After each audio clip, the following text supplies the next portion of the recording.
রামকৃষ্ণ পরমহংসদেবকে বলি আমরা রামকৃষ্ণ পরমহংসদেব, ঠাকুর রামকৃষ্ণ পরমানন্দ পরমাংশ। রামকৃষ্ণ পরমহংসদেব, আমরা ঠাকুর রামকৃষ্ণকে বলি। মুখ দিয়ে কখনো কখনো একটা দুটো উচ্চারণ করতে গিয়ে স্পিডে বক্তৃতা দিয়ে বেরিয়ে গেলেও আমি সেটাকে সংশোধন করে নিই। আগেরটা আমি উইথড্র করে বলছি রামকৃষ্ণ পরমহংসদেব ঠাকুর। লজ্জা করে না বিজেপি? আমি হয়তো গলায় দড়ি দিয়ে মরতাম।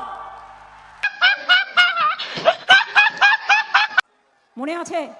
মনে পড়ে তো? বাঁকুড়া থেকে বিষ্ণুপুর আমি ট্রেনটা চালিয়েও দিয়েছিলাম।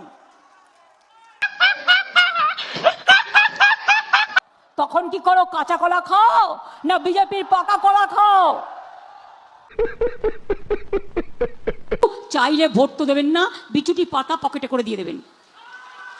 বলেন দেখো তো বিচুটি পাতায় দারুণ চাটনি হয়, একদম ধনে পাতার চাটনির মতো, আর গায়ে দিলে গাটা সাদা ধবধবে হয়ে যায়। আমি যখন দেখি রাস্তায় বেরিয়ে চাঁদটা পুরো গোল হয়ে গেছে, তখন আমি বুঝি ওটা পূর্ণিমা। তাই মেঘের কলস ভরে ভরে আকাশ বাহির করে জুড়ে পরে ঝরে। অনেকে আমায় গালাগালি দেন দিন।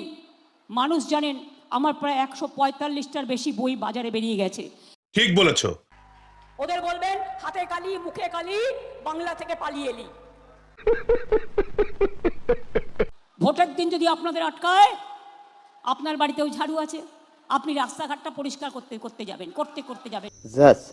দাঙ্গা করার, গন্ডগোল করার চেষ্টা হচ্ছে ঝোঁকা ঝোঁকা, আর আপনাদের দিচ্ছে ধোকা, আপনাদের বানাচ্ছে বোকা। ঠিক বলেছো। তৃণমূল এখন সমুদ্র কিছু করতে পারে না, একটা ঢেউয়ে আছড়ে দেবে।